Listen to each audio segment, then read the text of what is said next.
Então nós estamos estudando sobre a pessoa, o caráter, a obra do Espírito Santo.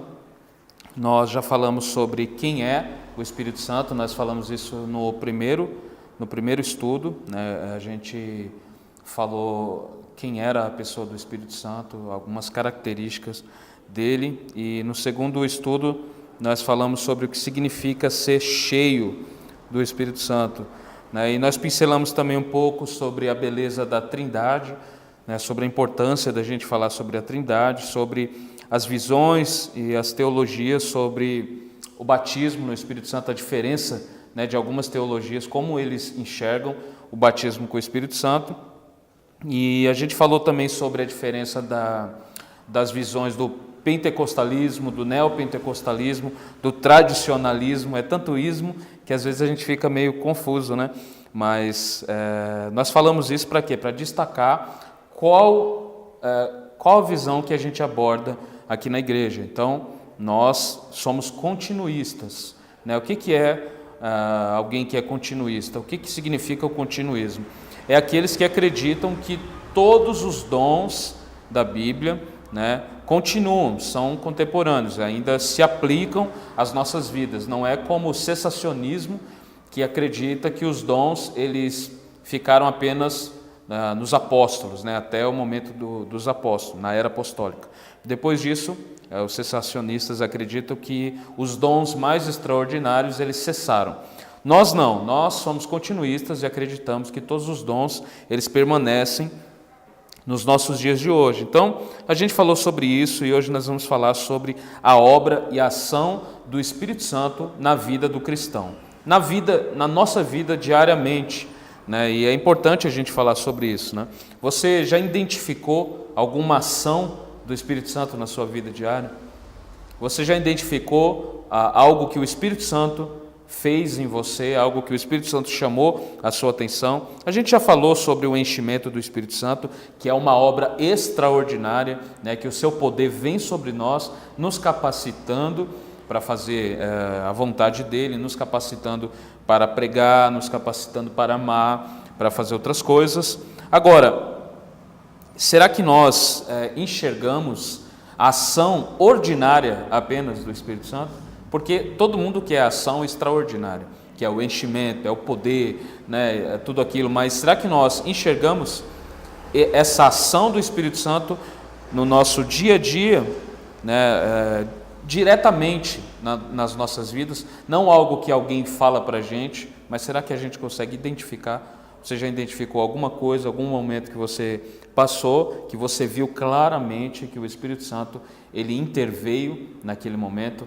Claramente ele fez alguma coisa, ele conduziu o seu pensamento, ele conduziu o seu coração para um caminho certo, né? Coisa que talvez se deixasse por você sozinho, como o carioca diz, ia dar ruim, né? Mas você foi dirigido pelo Espírito Santo, então essa é uma ação dele. Então nós vamos falar sobre isso, a ação do Espírito Santo diretamente na vida do cristão, no dia a dia. Romanos capítulo 8, abra sua Bíblia.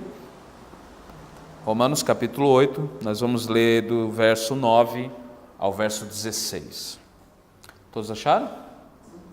Está escrito: vocês, porém, não são controlados pela natureza humana, mas pelo Espírito, se de fato o Espírito de Deus habita em vocês.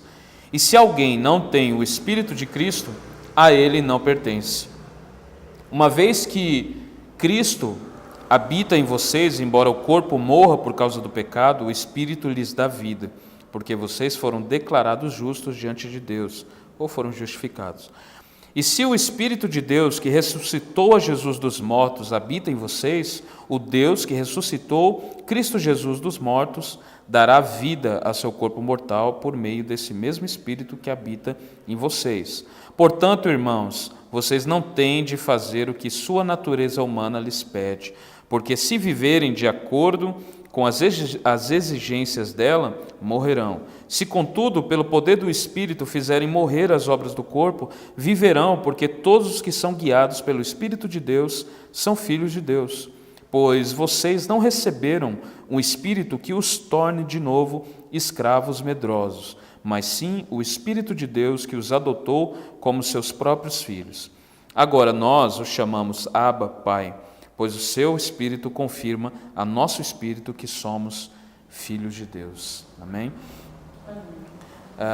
Essa passagem é muito bonita, muito bela. Paulo fala sobre a ação do Espírito Santo, né? Ele está escrevendo aos Romanos e falando sobre a vida do Espírito Santo na vida do cristão.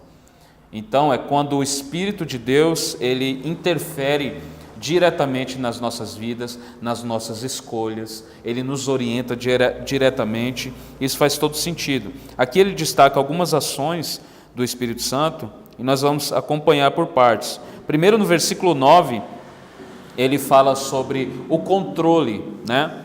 Acompanha comigo, versículo 9, ele fala o seguinte: vocês, porém, não são controlados pela natureza humana, mas pelo Espírito, se de fato o Espírito de Deus habita em vocês. Então, eu destaquei aqui, baseado nessa passagem, algumas ações do Espírito Santo. Não tem limite, ok? Eu não estou limitando, não é uma lista que o Espírito Santo só pode fazer isso, mas eu destaquei algumas baseado nesse texto. Então, primeiro, Paulo está falando que nós não somos controlados pela natureza, o Espírito Santo nos controla. Então, a primeira ação do Espírito Santo, ele nos controla. O apóstolo diz que nós não somos mais controlados pela carne, ou seja, por nossa natureza.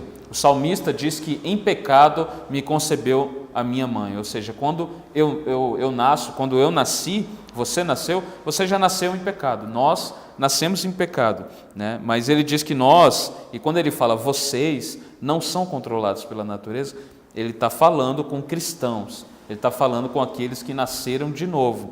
Então ele diz, vocês não são controlados por sua natureza, mas vocês são controlados, ou deveriam ser controlados pelo Espírito Santo de Deus. Então, o primeiro contraste aqui que eu quero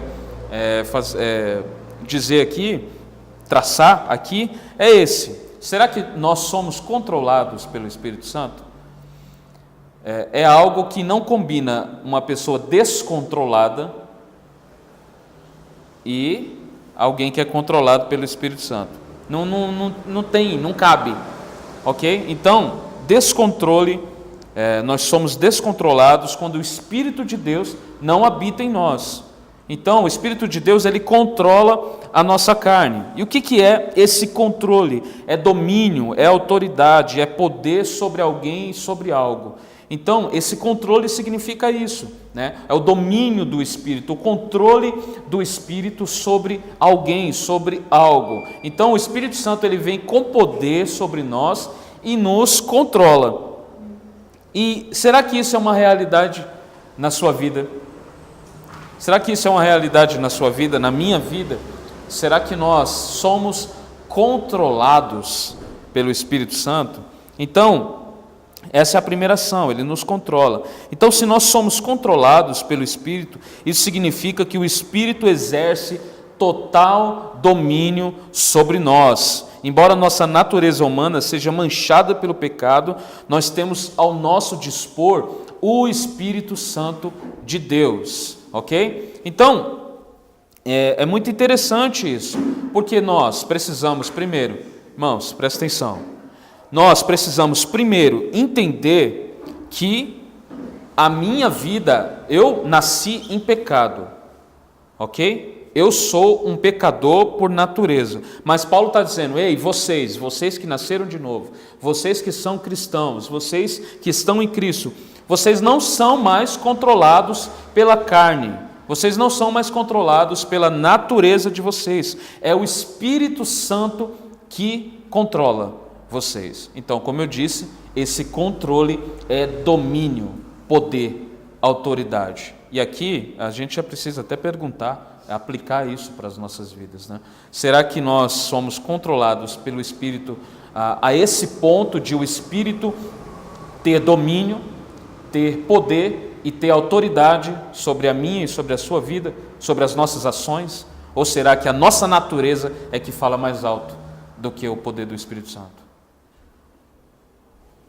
É isso aí, então. É tudo isso que vocês falaram, hein? Não, eu só estava testando vocês. Então, Mas vamos fazer isso. Você reconhece que o Espírito de Deus domina as suas ações? O Espírito de Deus domina a sua natureza? Porque, irmãos, a Bíblia fala que nós somos igrejas de Deus. Nós, não eu, ok? Vós sois corpo, vós sois igreja, vós sois o templo de Deus. Não é uma pessoa só, é todos nós. Nós somos igreja. Toda igreja tem que ter o quê? Oi? Não, a igreja é um corpo, mas toda igreja geralmente tem que ter o quê? Vamos lá, alguém fala.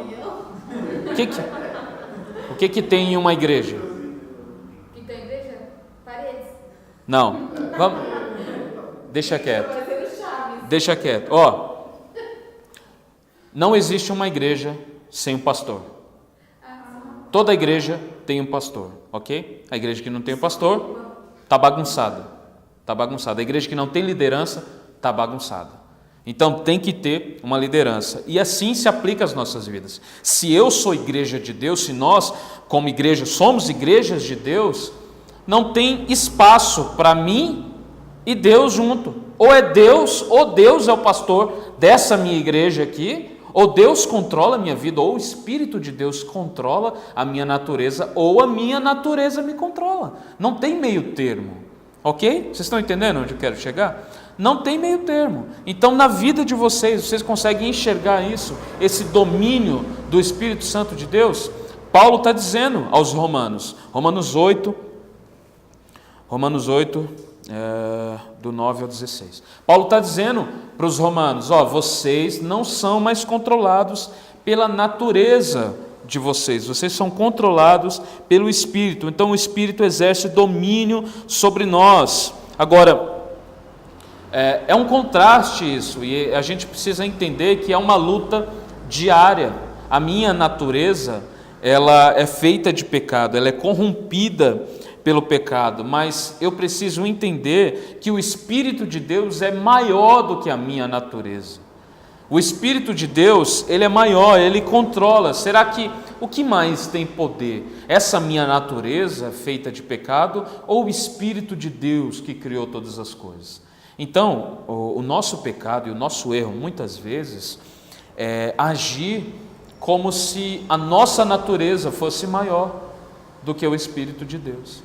A gente faz as cagadas e aí fala assim, mas a carne é fraca.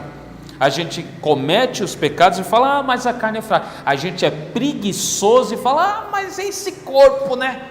Esse corpo, e as dores no corpo. Sabe, esse corpo velho já não está aguentando mais. Mas o Espírito de Deus, ele deveria controlar a vida dos crentes. Então, embora nossa natureza ela seja manchada e totalmente afetada pelo pecado, esse Espírito, o Espírito da vida, o Espírito de Deus, deveria nos controlar. Isso não significa que nós nunca vamos pecar, ok? Isso não estou dizendo que isso significa, ok? Que isso que nós estamos dizendo aqui significa isso. Mas o que isso quer dizer então, pastor? Quer dizer que esse pecado não mais, essa natureza não mais me dominará.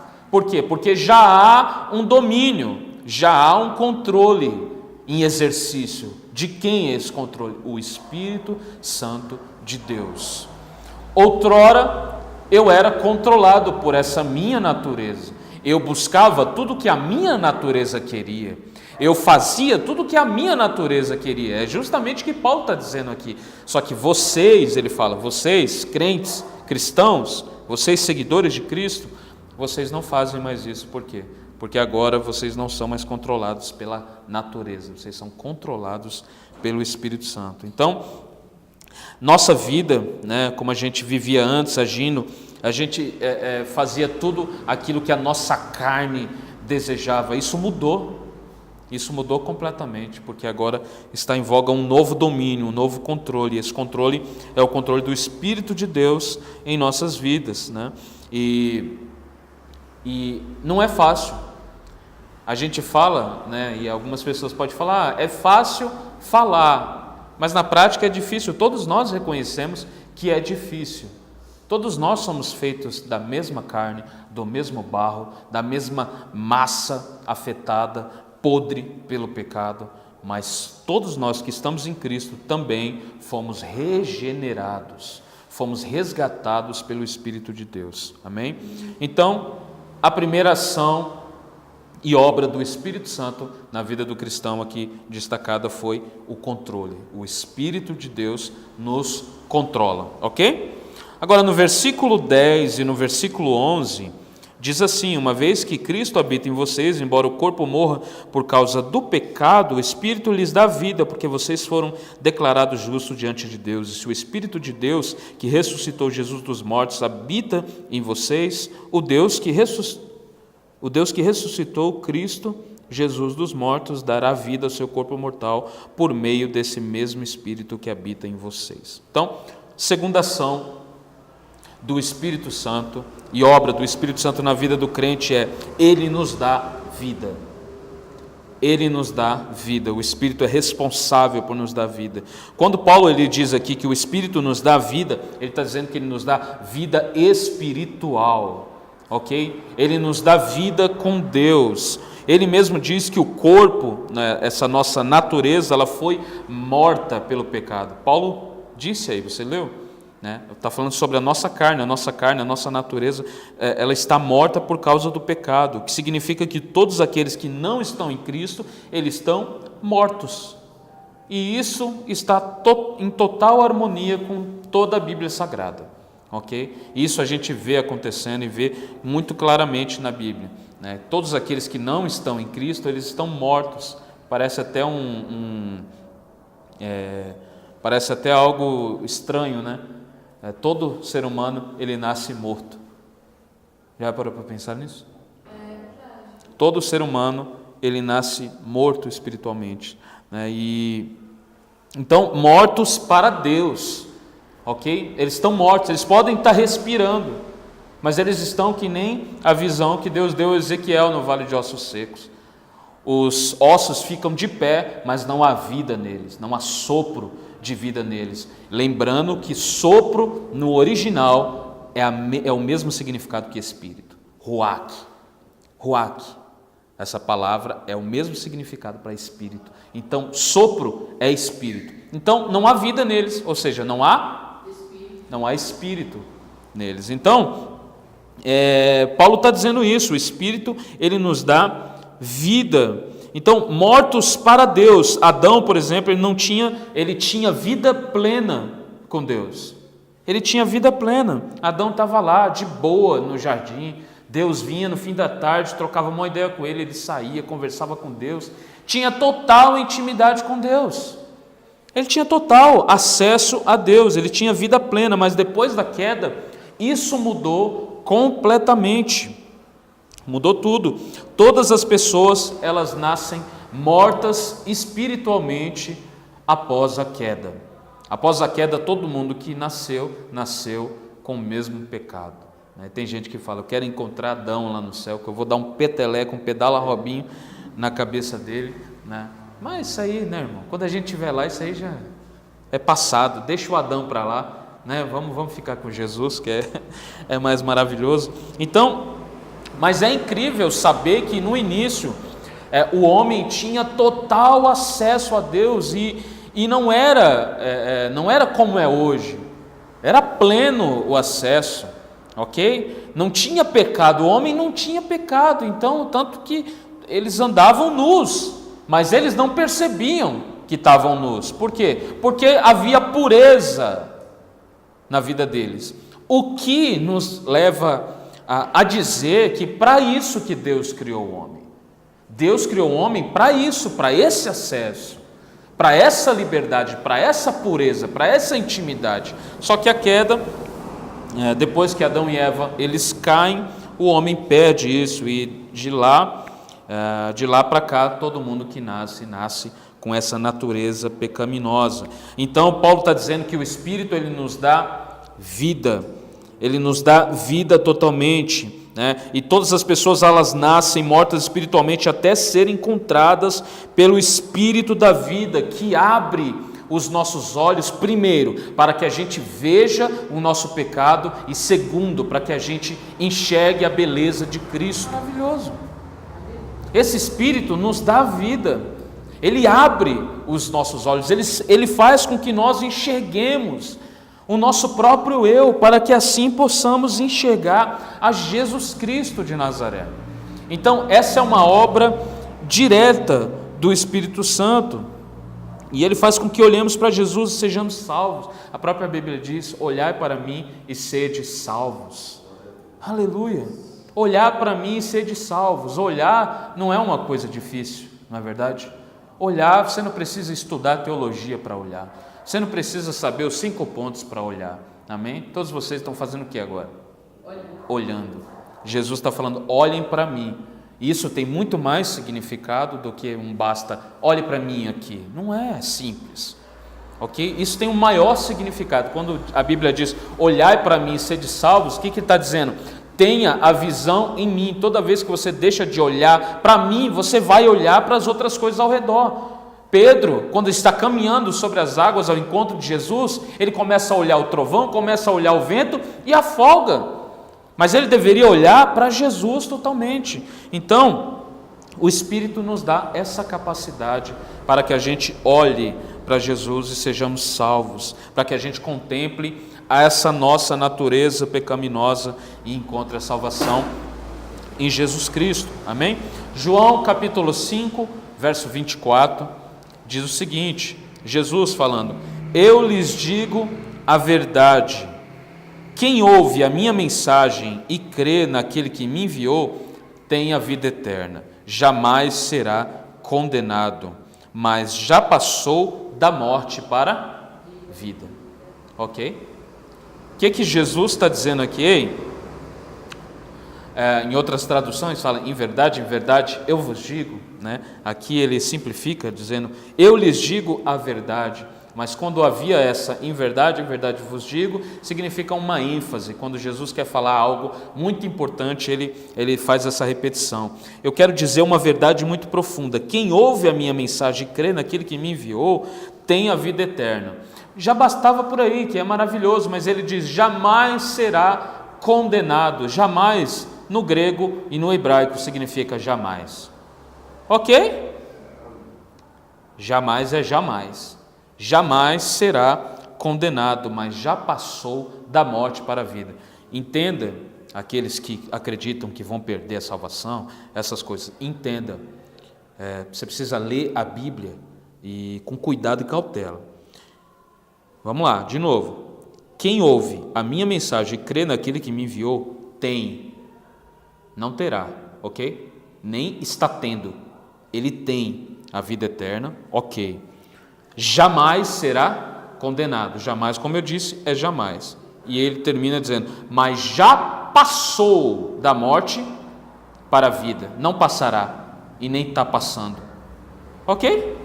Significa o quê? Já passou. Se já passou da morte para a vida, não vai ser condenado, consequentemente, jamais será condenado, porque já passou da morte para a vida, ok? Só apenas uma faísca aqui para os calvinistas de plantão. É maravilhoso isso. Nós não perdemos salvação. Salvação não se perde por aí, porque salvação não me pertence. O que não é meu, eu não perco, eu não posso perder, porque não está nas minhas mãos. Salvação está nas mãos de Deus. O próprio Jonas, dentro da baleia, ele disse: a salvação pertence ao Senhor. Não pertence a ninguém. Perguntaram uma vez para o Dr. Russell Shedd, disse: Shedd, é possível perder a salvação? Ele falou: sim, se eu mesmo me salvei, ou se eu fui salvo pelo pastor, ou se eu fui salvo por alguma outra coisa, eu posso perder. Mas se Deus me salvou, então eu não posso. Por quê? Porque a salvação pertence ao Senhor, amém? Então, nós estávamos mortos, mas o Espírito nos dá vida, e a Bíblia diz que nós, os que cremos em Cristo, na mensagem de Jesus, fomos resgatados, salvos, restaurados pelo Senhor, nós passamos da morte para a vida. Amém? Então, quem lembra do primeiro ponto? O Espírito nos controla. Segundo ponto, nos dá vida, o Espírito Santo nos dá vida. E a terceira ação está nos versículos 12 e 13. Portanto, irmãos, vocês não têm de fazer o que a sua natureza humana lhes pede, porque se viverem de acordo com as exigências dela, morrerão. Se, contudo, pelo poder do Espírito fizerem morrer as obras do corpo, viverão, porque todos que são guiados pelo Espírito de Deus são filhos de Deus. Então, a terceira ação do Espírito Santo aqui na vida do cristão, direta, é o Espírito nos dá poder para vencer o pecado, ok? O Espírito nos dá poder para vencer o pecado. Ele fala aqui que praticamente o que ele disse acima sobre a natureza, né? Ele repete, só que ele dá uma ênfase maior aqui. Ele fala a mesma coisa que ele disse acima, só que com uma ênfase maior. Ele aqui destaca algo muito importante. Ele diz que através do poder, ele deixa isso claro, mas pelo poder, ou seja, pelo significa através do poder do Espírito Santo, nós podemos fazer morrer as obras do corpo, ou seja, o pecado. Olha o que Paulo está dizendo, através do poder desse Espírito, que está em total ação no nosso dia a dia, não apenas no domingo na igreja, não apenas no estudo bíblico falando com a gente, mas ele está em nosso viver diário, nos orientando, ele está ali, direto. Então, esse Espírito nos dá poder para fazer morrer o pecado. Mas, pastor, morrer o pecado, ele não vai morrer para sempre? É claro que não. Enquanto nós estamos nesse corpo, essa luta é diária. É por isso que Paulo está dizendo aqui que ele nos dá esse poder. Através desse poder, nós fazemos morrer o pecado. Nós lutamos contra nós mesmos. Você entende? O seu pior inimigo não é o Satanás, o seu pior inimigo não é o seu patrão, a sua patroa, o seu pior inimigo é você mesmo. É você mesmo. Você tem que lutar contra você. Você já viu aquele ditado, eu mato um leão por dia? Eu mato um José por dia. Um leão é fácil. O próprio Davi matou um leão. Nós matamos nós. O próprio Paulo, ele diz que esmurra o próprio corpo, a fim de ele mesmo não ser achado em falta. Ou seja, o que isso significa? Eu luto todos os dias contra o pecado, mas eu luto não com a minha própria força, mas com a força do Espírito, com o poder do Espírito de Deus em mim. Eu posso lutar contra o pecado. E uma das formas de eu lutar contra esse pecado é fugindo do mesmo pecado.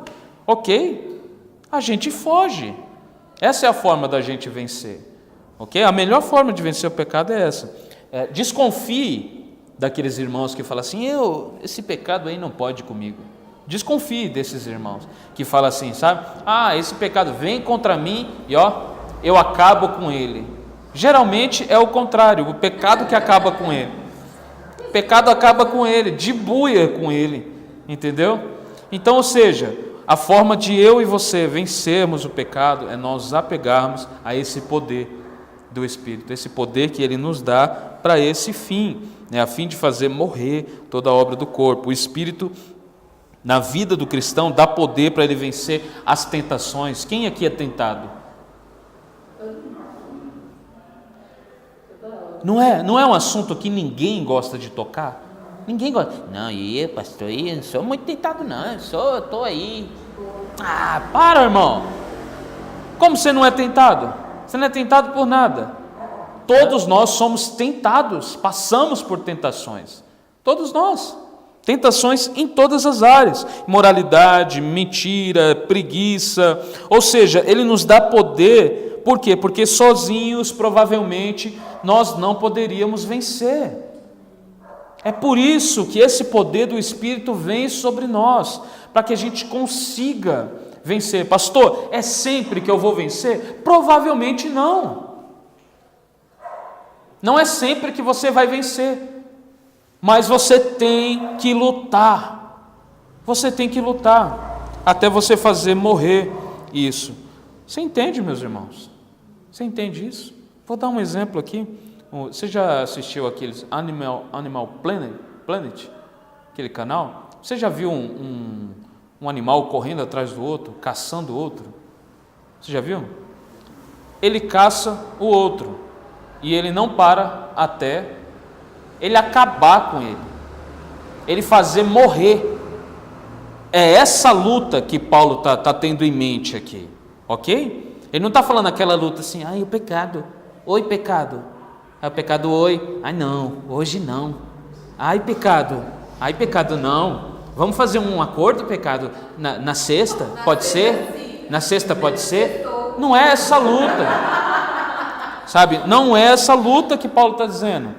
É uma luta de você pegar o pecado pelo pescoço e não parar enquanto ele não morrer. É isso, meus irmãos. Sabe, você matar o pecado. Pastor, ele vai vir no outro dia, vai, mas mata ele de novo. Ok? Essa luta que nós travamos todos os dias. Então ele nos dá poder para vencer o pecado. Por quê? Porque sozinho eu não posso vencer e nem você pode vencer.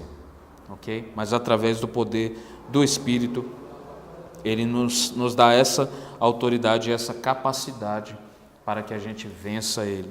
Então, qual foi o primeiro ponto?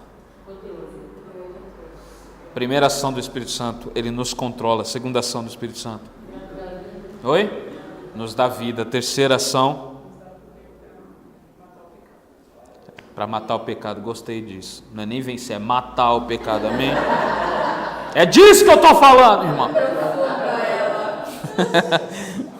É disso, irmão. Você tem que ser violento contra o pecado. Ok? Isso. Exatamente. Quando fala luta contra o pecado, eu quero que você tenha isso em mente. Entendeu? É isso. Entendeu? É isso aqui, irmão. Não é, sabe? Ai, sabe? Esse pecado sai em nome de Jesus, pecado. Irmão, para. Não, irmãos. E outra, se for homem, então, pelo amor de Deus, irmão. Se for homem, eu não quero nem falar aqui, tá? Deixa isso para reunião de homens. Teria sido um bom viking, se tivesse nascido antigamente. Exatamente. Então, você nunca vai ver uma batalha medieval onde eles se enfrentam falando assim, olha, vou contar para minha mãe, hein? Você nunca vai ver isso. Eles ficam batendo assim espada até anoitecer? Claro que não, irmãos. Nenhum dos soldados param até ver o inimigo morto. A cabeça arrancada. Ok? Então é disso que se trata. É essa luta que Paulo está falando aqui. Nós devemos travar essa luta. Agora, pastor, mas ok, eu vou com tudo isso daí, desse jeito que você está falando, mas se a minha natureza é feita de pecado, não significa que o pecado ele é maior do que eu? Não, significa que ele era maior do que você. Ele não é mais. Ok? Você tem esse poder para vencer. E quando fala de tentação, irmão, é a coisa mais natural do mundo. Você vence assim, fugindo. Ah, pastor, mas aí você não está falando que o pecado é maior que eu? Não! É porque você conhece a praga que você é. As mulheres, a mesma coisa. Nós conhecemos a nossa miserabilidade, nós conhecemos a nossa pequenez, nós conhecemos o pecado que há em nós. Quando você vê uma tragédia acontecendo e você fala, olha só como esse alguém foi capaz de fazer isso, você faria pior. Você não é santinho. Então a forma de você vencer é fugindo disso. E a boa notícia é que Deus dá o Espírito dele para você. Ele derrama o poder do Espírito dele para você, para que você consiga batalhar, para que você consiga vencer. E eu citei uma das tentações aqui, mas você pode ter tentações em várias áreas, ok? Em áreas financeiras, em desonestidade, em mentira, ok? Você pode ter em preguiça, você pode ter em várias áreas, ok? Mas o Espírito de Deus, ele nos dá poder para vencer. No versículo 15 e no versículo 16, para a gente terminar, hoje vai ser pouco. Versículo 15 e 16 está escrito assim: pois vocês não receberam um espírito que os torne de novo escravos medrosos, mas sim o Espírito de Deus que os adotou como seus próprios filhos. Agora nós os chamamos Abba, Pai, pois o seu Espírito confirma nosso espírito que somos filhos de Deus. Amém? Então, a quarta ação e última, aqui nesse esboço, ok? O Espírito Santo, ele faz inúmeras coisas que às vezes eu não vou conseguir falar tudo aqui sobre o Espírito Santo, ok? Mas algumas ações do Espírito baseado nesse texto aqui de Paulo, que ele deixa claro para a gente. Então, essa quarta ação do Espírito Santo, ele fala sobre a diferença do Espírito que nos torna escravos medrosos e do Espírito que nos torna filhos de Deus. Então, o Espírito Santo, ele nos torna filhos de Deus. Isso daqui é a parte melhor que tem, ok? Essa é a parte melhor que tem. Okay? Nós até demos uma pincelada nisso nos estudos passados, né? Que o Espírito Santo, ele nos tornava filhos de Deus, mas é importante a gente dizer: o Espírito de Deus, ele remove toda a escravidão e medo do nosso coração. Todos nós aqui éramos escravos de nós mesmos, ok? Éramos escravos do pecado. Escravos do pecado. Não, pastor, eu nunca fui escravo do pecado. Irmão, é sério. Você sempre fez aquilo que você quis fazer. Você sempre fez aquilo que a sua carne amava fazer. E estava tudo de boa. Você nunca sentiu nada. Você nunca, sentiu ali, falando, nossa, isso daqui eu estou pecando. Você nunca sentiu isso. Mas isso mudou quando você teve um contato com a Escritura Sagrada. Isso mudou quando você teve um contato com Deus, onde o próprio Espírito de Deus, ele abriu os seus olhos para você entender que aquilo era pecado. E a partir desse momento, a sua reação a isso se tornou outra. Você passou a odiar o pecado que outrora você amava. Você passou a enxergar esse pecado como algo que dá nojo em você, que dá raiva em você, ok? Então, uma pergunta que os antigos puritanos sempre faziam, é importante a gente fazer aqui: qual foi a última vez que você chorou pelo seu pecado? Para pensar nisso. Qual foi a última vez que você chorou por causa do seu pecado? Você falou: Senhor, olha isso. Por que eu estou assim? Lembrando que arrependimento não é chorar. Arrependimento é conversão. Arrependimento é metanoia, é mudança de mente, ok? É quando você é transformado. A gente não pode ficar se arrependendo aqui e ficar toda hora fazendo a mesma coisa, ok? Algo precisa mudar em nós, então nós não estamos nos arrependendo. Nós só nos arrependemos quando somos transformados. Significa que eu não vou pecar mais? Não, mas significa que o pecado não mais me domina, ok? Agora eu posso vencer esse pecado. Então o Espírito, ele remove toda essa escravidão e medo do nosso coração. Paulo dá até aqui o exemplo da vida anterior ao dizer de novo. Você percebe que ele fala de novo, né? Vocês não receberam o Espírito que os tornam de novo escravos. O que Paulo está falando aí? A vida anterior. Quando você não estava em Cristo, você era escravo. Ok? Dizendo aqui, está falando, vocês não receberam esse Espírito para escravizar você de novo, mas vocês receberam um Espírito que ele torna vocês filhos de Deus. O que significa quando ele fala de novo? Que o Espírito Santo não escraviza ninguém. O Espírito de Deus não escraviza ninguém. Se você vê aquelas pessoas falando, o Espírito Santo está me amassando, o Espírito Santo está... Para com isso, sabe? O Espírito, tem gente que costuma muito dizer isso aqui, o Espírito Santo está me incomodando, e às vezes é só ele mesmo. É só ele que está querendo falar uma coisa entende? E aí coloca o Espírito Santo no meio. Ó, irmão, o Espírito Santo está me incomodando aqui para falar que o irmão tem R$50 e eu tenho um gás para me pagar. Isso é patifaria. Então, ou seja, é uma besteira isso, ok? Ah, pastor, o Espírito Santo pode não me incomodar, ele pode não interferir na minha vida ao ponto de fazer com que o meu coração não fique, sabe, não siga uma direção. Sim, ele pode fazer isso e ele faz, ok? Mas tem muita gente que usa disso, sabe, para tentar justificar uma coisa que ele quer falar.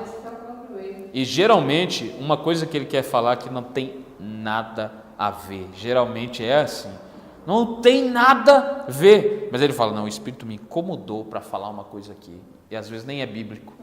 É aquela coisa também de uma igreja grande, assim, cheia, né? Aí alguém com o Espírito me tocando. 10 pessoas com nota de 50 na carteira. Ou nota de 20. Isso. Vai ter na igreja. Exatamente. 50, 70 pessoas, alguém vai ter essa mal. O Espírito está me dizendo aqui que tem 10 pessoas com 500. Tem 10 pessoas com 100. Né? E, eu fui tão burra que eu já fui nessa, sabia? Tem gente que usa. Quando falaram que tinha 10 pessoas com R$100 para levar lá na frente, para ser multiplicado, eu fui. Mas é Deus. É sempre assim que eles fazem, né? Multiplicar. E não foi multiplicado. Então é complicado, né, irmãos? Complicado. Tem gente que literalmente ele usa o Espírito Santo. E isso eu falo simbolicamente, ok? É simbolicamente. Ele usa o Espírito Santo simbolicamente. Não que ele esteja usando, porque o Espírito Santo está passando longe desse povo. Está passando longe. Por quê, pastor? Por que está passando longe? Porque o Espírito é Santo. ok? Se o Espírito é santo, ele não tem acordo com esse tipo de gente. Sabe? Gente que quer lucrar com a vida do outro. Gente que quer pisar na cabeça de gente simples, que só queria Jesus, né? Para tentar enriquecer. Então isso aí, meus irmãos, é complicado. E eu vou te falar, tem gente que ama isso. Tem gente que ama ser escravo, ok? Mas aqui Paulo está falando, esse Espírito que foi derramado sobre vocês, não escraviza vocês. Por quê, Paulo? Porque vocês já eram escravos. Vocês eram escravos, escravos de vocês mesmos, escravos do pecado, escravos até da religião, escravos até de pastor, ok? Escravos de autoridade de alguém que você achava que era a autoridade máxima. Quanto abuso tem hoje, assim, nesse sentido? Gente que trata o líder como se fosse um Deus. Mas por outro lado tem aquele também que não trata o líder como se fosse lixo. Então assim, irmãos, é uma coisa complicada. Então o Espírito Santo traz, como fala, uma pessoa se toca, é bom senso, né? Sim, sim, Senso. Aí você claro. consegue ter um controle de tudo. Claro, se você Não tem vai no extremo, não é extremo, Sim, né? sim. Não, é Não, ele não escraviza. Então, o próprio ato da escravidão é você fazer com que a pessoa faça aquilo que você quer que ela faça. É isso que é feito a um escravo. O escravo vai fazer aquilo que o seu senhor quer que ele faça, não aquilo que ele quer fazer. Então, uma das coisas que um escravo não vai ter é o quê? Liberdade. Se é escravo, não é livre. Mas a Bíblia diz que o Espírito de Deus, Paulo está falando aqui, vocês não receberam o Espírito para de novo serem escravizados. O que Paulo quer dizer com de novo? Vocês já saíram disso, meus irmãos. Não queira voltar para a escravidão. Ok? Se você se apega a uma religião, a uns trejeitos, a um conjunto de regras, você está escravizado por essa religião. Evangelho é totalmente o contrário. Evangelho te dá liberdade, ele liberta você, inclusive de você mesmo, que é a melhor liberdade que tem. Então o Evangelho não tem muito a ver com religiosidade, aliás, não tem nada.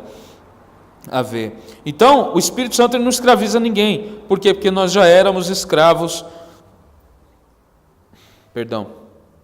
Nós já éramos escravos do pecado e do diabo. Pastor, eu era escravo do diabo? Sim, tu era. Tu era. E dos bons. Daquele escravo que sempre está ali, ó, que não abandona. Não, pastor, não aceito isso. Não importa se você não aceita. Tu era. Ok? Não importa. A Bíblia diz que se nós não estamos em Cristo, nós somos inimigos de Deus. Já pensou um escravo e ainda inimigo? E ainda inimigo de Deus? Escravo do diabo e inimigo de Deus. Ah, pastor? Já pensou? Tem como piorar um negócio desse? Não tem como piorar um negócio desse, né? Porque nós já éramos escravos do pecado e do diabo, né? Agora, os medos que há no coração do escravo, e eu creio que Paulo tem isso em mente quando ele fala sobre escravo aqui, sobre escravidão, os medos que havia no coração de um escravo, eles não se aplicam mais a nós, ok? Eles não se aplicam de forma alguma sobre nós mais. Por quê? Vou dar alguns exemplos aqui. O escravo, por exemplo, ele tinha medo do seu senhor. E por ele ter medo do seu senhor, ele fazia apenas o que o seu senhor mandava ele fazer, não por privilégio, não por prazer, mas por obrigação. É assim que um escravo, ele se comporta. Ele faz o que tem que fazer, por quê? Porque ele é obrigado, ele tem que fazer aquilo, ele faz por obrigação. Outra coisa, um escravo, ele não comia no mesmo lugar que a família da casa. Ele não comia, ele tinha um lugar diferente. Ele não sentava na mesa da família da casa. Por quê? Porque ele não era bem-vindo. Ele não era parte da família, ele só era um escravo. Okay? Então eu quero que você tenha essas coisas em mente. Ele não comia, aquilo ali não se aplicava a ele, não fazia parte da realidade do escravo sentar à mesa da família da casa. Ele não tinha liberdade para sair a hora que ele quisesse, para fazer o que ele quisesse. Ele não tinha liberdade para nada. Toda a vida dele tinha que ser em prol do seu senhor. Ok? Então muitos escravos, tem muitas histórias sobre isso, que eles fugiam e eram mortos até, porque eles fugiam. Muitos deles eram apanhados, e eles apanhavam durante dias, ok? Eles tomando banho de água fria. Por quê? Porque apenas fugiram querendo fazer aquilo que eles queriam fazer por apenas uma vez, mas eles não podiam, porque eles eram escravos. Escravidão é uma coisa que nasceu no coração do Satanás, ok? É uma coisa que nasceu no coração do Satanás. Então, oi, pode. E qual é o sentido que Paulo se refere quando ele fala que é escravo de Cristo? Então, eu ia falar sobre isso depois, mas deixa eu terminar isso daqui primeiro, aí eu falo, tá? Então, essa ideia de escravo é essa. Então, o escravo ele não tinha acesso a essas coisas, ele não tinha liberdade para nada, ok? Então ele não podia ficar aonde ele quisesse, não podia comer com a família, não podia sair, não podia fazer nada. Tudo que ele tinha que fazer era aquilo ali, e ele fazia por obrigação, porque tinha que fazer. Se não fizesse, ele morria ou era vendido, ok? Essa era a vida de um escravo. Agora, sem contar que muitos deles eram maltratados e tratados como bicho. Eram tratados como bicho. Em falar do escravo, é isso, ele não tinha acesso às coisas, né? Ele não podia fazer aquilo que ele queria, porque ele era um escravo. Paulo ele quer mostrar aqui a diferença do escravo e do filho. Ele diz, vocês não receberam um espírito que de novo os tornem escravos, mas vocês receberam um espírito que os tornam filhos de Deus. Então ele quer traçar essa diferença do escravo e do filho. O Espírito Santo nos torna filhos de Deus. Então não tem sentido mais nós vivermos como escravos, uma vez que Ele nos libertou de toda a escravidão. Ele nos libertou de tudo isso. É como se o Espírito Santo ele pegasse aquele escravo, sabe, aquele escravo que não podia fazer nada, aquele escravo que morria de trabalhar, que era maltratado, que não dormia direito, sabe, é como se o Espírito pegasse esse escravo e colocasse ele na mesa da família e falasse: agora você faz parte da família, porque você não é mais escravo, você é filho. É isso exatamente o que o Espírito de Deus fez conosco. Ele pegou eu e você, que éramos escravos do pecado, escravos de nós mesmos, e nos colocou na mesa, nos tornou filhos. Ou seja, Ele nos fez parte da família dele. Então, hoje nós somos parte da família de Deus. Ele nos incluiu na família do Senhor como filho. É exatamente o que o Espírito de Deus fez. O filho pródigo, na parábola que Jesus contou, depois de pecar, depois de se lambuzar com o pecado, ele ensaia uma oração bem bonita, ele faz uma oração bem bonita, ele fala: quando eu chegar lá eu vou falar isso para o meu pai. Quando ele chega diante do pai, ele diz para o pai: pai, eu não sou digno de ser chamado, de ser tratado como filho, me trata como um dos seus escravos. Me trata como um dos seus trabalhadores. Você percebe? Você percebe o que o pecado faz com a gente? Isso significa que quem vive no pecado sabe que está sendo escravo dele. Então ele tem a plena consciência, sabe? Esse que era filho, filho pródigo, era filho. Por mais que ele saiu e pecou, ele era filho. Mas quando ele peca, ele vê a necessidade de não ser mais filho, porque ele está vivendo como escravo. Então ele diz: pai, não me trata mais, eu não sou digno mais de ser tratado como filho, me trata como um de seus trabalhadores, como um de seus escravos, porque o que eles comiam era melhor do que o que ele estava comendo naquela condição. Ou seja, o pecado ele destrói a identidade de filho, ok? Mas o pai ele ignora totalmente o pedido. Por quê? Porque quem o Espírito Santo fez filho não voltará a ser escravo novamente. Ok? Se uma vez o Espírito de Deus nos tornou filhos, não tem como nos tornar escravos novamente. Então, é por isso que Paulo está falando aqui: vocês receberam um Espírito que não torna vocês escravos, muito pelo contrário, torna vocês filhos.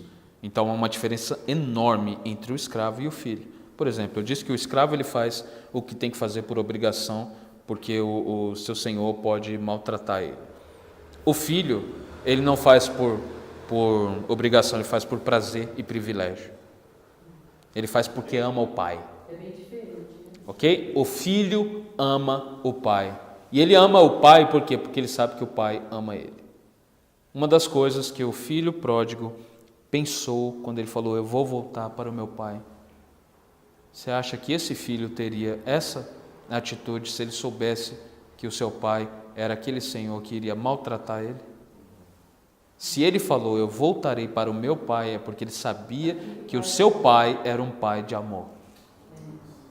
Então, existe uma diferença enorme de escravo para filho. Agora vamos lá. Paulo começa Romanos dizendo: Paulo, escravo de Jesus Cristo. O que nós fazemos com isso? Que é? Por que Paulo está dizendo aqui que nós não somos mais escravos, mas ele começa Romanos dizendo que ele é um escravo de Jesus Cristo. Vamos lá.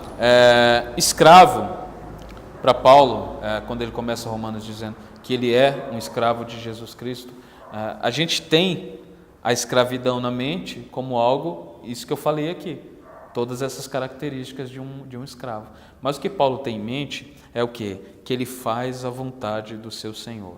Quando ele diz que ele é um escravo, ele não está falando que o Pai está escravizando ele, que Jesus Cristo está escravizando ele, mas não. Ele está dizendo que ele se sente como escravo de Jesus Cristo, mas não por obrigação. É como se Paulo fosse um escravo, ok? Que era escravo do pecado, mas aí ele se tornou, né, ele foi convertido a Jesus Cristo, e aí Jesus Cristo chegou, pegou as correntes dele, quebrou as correntes dele e falou: Paulo, pode sair por aí. E Paulo fala: mas é aí que está, eu quero ficar. É aí que está. Entende? Quando Paulo fala: eu sou escravo de Jesus Cristo, ele está dizendo isso. Eu faço a vontade do meu Senhor. E se possível, eu morrerei como ele morreu, fazendo a vontade do seu Senhor. Ok? Não porque Jesus Cristo está escravizando ele, mas porque ele é cativo.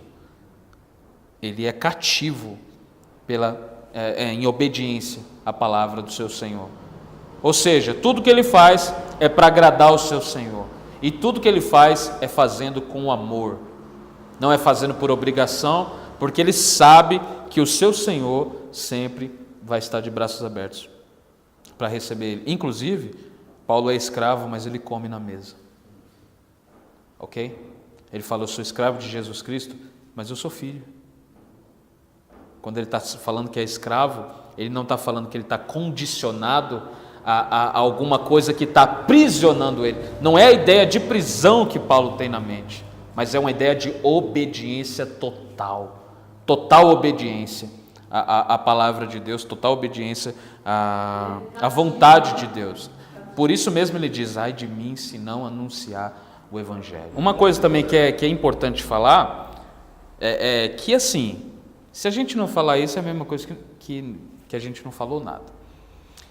Existe uma grande, enorme diferença entre o escravo que Paulo está falando aqui, em Romanos, que ele fala, esse espírito que me escraviza de novo, ou seja, o pecado, o diabo, sabe, a minha carne, a minha natureza. Existe uma grande diferença entre ser escravo do diabo, ser escravo da minha vontade, ser escravo dos meus prazeres, ser escravo dos meus deleites, ser escravo dos meus anseios e ser escravo de Jesus Cristo. Por quê? Que diferença que tem, pastor? Por que Paulo está falando isso? Por quê? Porque o Senhor de Paulo é diferente do Senhor do pecado. Ok? Roubei a sua interpretação. Aí, o Espírito revelou aqui. São dois senhores totalmente diferentes. Um aprisiona, o outro liberta. Ok? São dois senhores. Os dois são escravos, mas um é um escravo que não é bem um escravo. Ele é livre. Ele é um escravo que ele faz a vontade do seu Senhor, mas ele sai, ele come à mesa, ele é chamado de filho, ele faz parte da família da casa. Ou seja, quase que não é um escravo. E é incrível que antigamente um senhor de escravo, ele comprava escravos, né? Ele comprava escravos e ali ele colocava um monte de escravo ali e ele obrigava os escravos a fazerem aquilo que ele queria fazer, para ele cuidar da casa, arrumar as coisas, fazer a sua refeição e tal. Com Jesus é o contrário, é os escravos tentando ser escravizados, você entende? É o escravo tentando correr para ele. E aí, nesse caso, o próprio Senhor Jesus às vezes fala não para uns escravos. Eleição. Ok? Tem muita gente falando assim, não, eu sou escravo de Jesus. Aí ele falou, eu nunca te conheci. Nunca te vi sentado na mesa. Nunca sentou na mesa comigo. Então, o próprio Senhor Jesus, ele é Senhor, sim. Se ele é Senhor, nós devemos obediência a ele, porque ele é Deus, ele é soberano, tudo isso, mas ele nos deu vida e ele nos libertou desse domínio do pecado. Então, essa escravidão aqui é obediência, ok? Não é prisão. Prisão era o que nós vivíamos antes, né? Escravos do nosso próprio eu. Agora nós obedecemos a Jesus Cristo de Nazaré. Então, é isso que o Pai faz. Lembrando que quando Jesus ele conta a parábola do filho pródigo, o Pai na parábola é Deus, ok? Jesus não está falando de alguém, um pai aí, não. Aponta para Deus, o Pai. Aponta para Deus, o Pai. Então, com isso nós podemos enxergar aquilo que o Jesus está falando aqui. O Pai é um Pai de amor. É um Pai de amor. Você vê que o filho, ele volta, ele estava ali fazendo tudo que ele tinha que fazer lá. O pai poderia mandar o filho embora. O pai poderia sim falar assim, então você vai ficar um ano vivendo como escravo ali com os meus trabalhadores, você vai fazer tudo que eles têm que fazer, ok? Para depois eu vou ver se você merece. Mas então não seria graça. Então o conceito e a doutrina da graça não existiria se fosse assim. Por quê? Porque Deus não nos trata da forma que nós merecemos ser tratados. Deus nos trata segundo o seu próprio amor, segundo a sua própria misericórdia, que se renova a cada manhã.